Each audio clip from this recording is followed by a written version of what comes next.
listen to that rain. I don't know how many days it's been, but it seems like forever. Anyways, we're back here, and as you can tell, we're inside where I practically live nowadays. We're in the tiny house. Now, the tiny house is coming along real well. Last time, if you watched, I got the insulation put in. I'm just trying to get that wrapped up so I can get it the heck out of here, because I'm itchy just thinking about it. All around me, you'll start to see this stuff.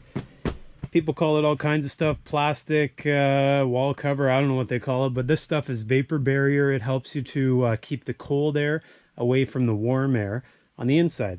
Now, if you had a tiny house and it wasn't going to be heated, well, you don't need that stuff. If you are going to heat it though, like me, especially in the winter with that wood stove, you're going to get that condensation of moisture on this vapor barrier, and that's why it's very important. You don't want to have moisture coming into the building. If at all possible. So what happens with this is, on the warm side of the wall, which technically it should be this side, the one I'm standing on, there will be warm air, and this insulation should keep the cold air on the opposite side of the wall.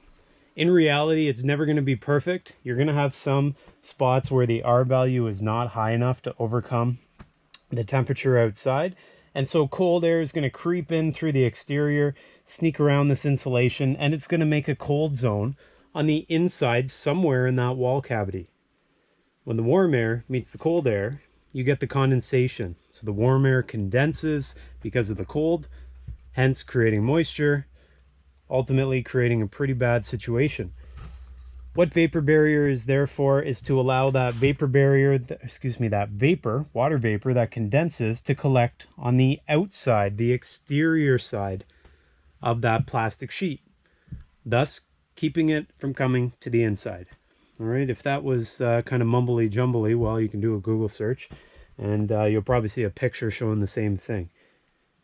The importance of this is more or less just to keep that air from coming in. And if you're doing this in a residential house, you're probably going to use some sort of sealant, some sort of caulking, if you will, to really make it airtight.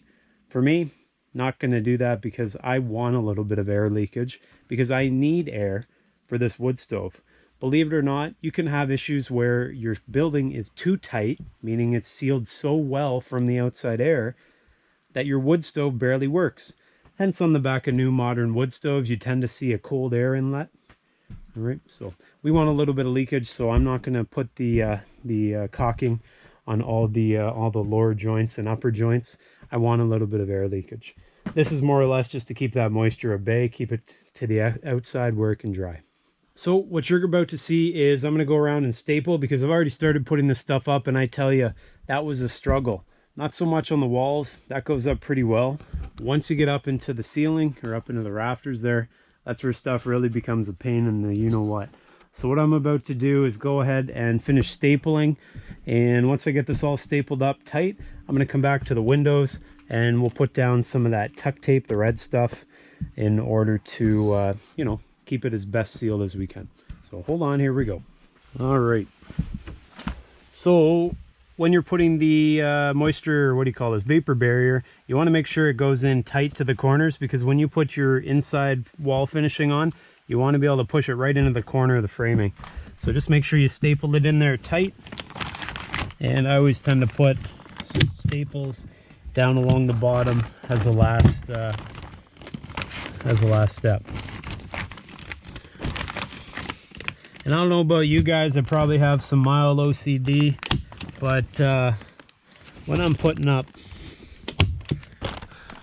this vapor barrier, I like it to be nice and tight. When I look at it, I don't want to see creases in it, and that's just me. I know at the end of the day you'll never see it, but that's just sort of how I operate. It's either done right or it's not done at all. So that's my my way. Anyways, that's pretty good. I've got some overhang that I have to cut up there, and I'm going to put a piece up there. And I guess I got to put a piece up there. So where am I going to start?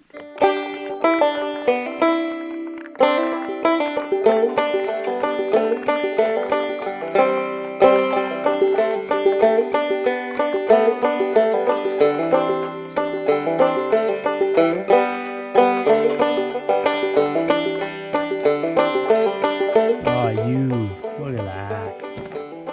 Really? Really?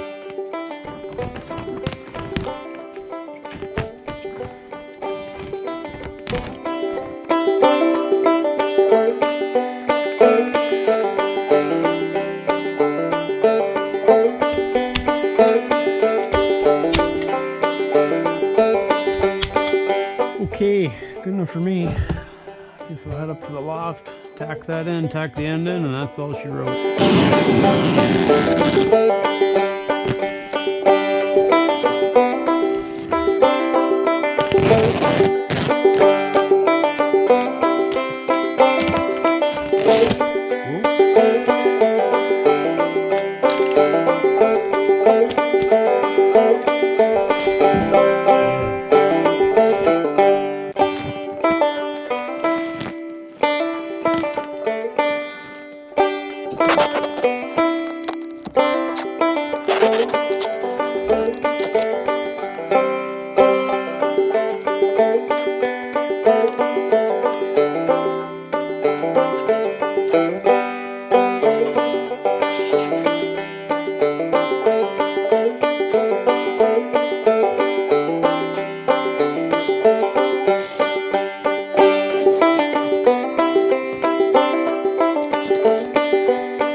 Well, that's the end of the tape. That's the end of my job for today.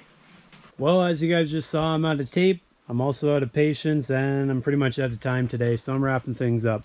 If you have a good look around here, it's definitely not a professional job, but it's good enough for this little tiny house. So what I did was I took all the pieces of vapor barrier, I attached them together. Effort here is to try to reduce the amount of air leakage. Any space like this that has a bit of air leakage, all the better. I don't want too much, but I want some.